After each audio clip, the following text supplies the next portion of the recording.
হে পাগল নারী, তুমি যদি বুঝতে একটিবার আমার কথা, আমার জীবনের সাথে তুলনা না করে আমার সাথে থেকে আমার আমার পরিশ্রম করার তাক, আমার সফল হওয়ার তাক, তুমি সাথ সাথ চলতে,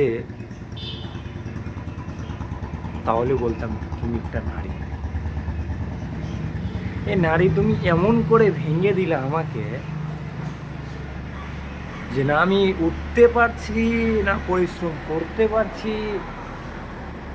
না ই করতে পারছি। বাট আর একটা কথা বলি শুনো, তোমার মতন নারী যদি জীবনে কাউরে ছেলে আসে, তো জীবনেই কিচ্ছু করতে পারবে না। তুমি নারী যাও, আমাদের মায়ের দোয়া মাথায় থাকলেই কাফি। তোমাদের মতন নারীর কোনো ভ্যালু আর কোনো পর্দাই নেই। ওকে, গুড নাইট।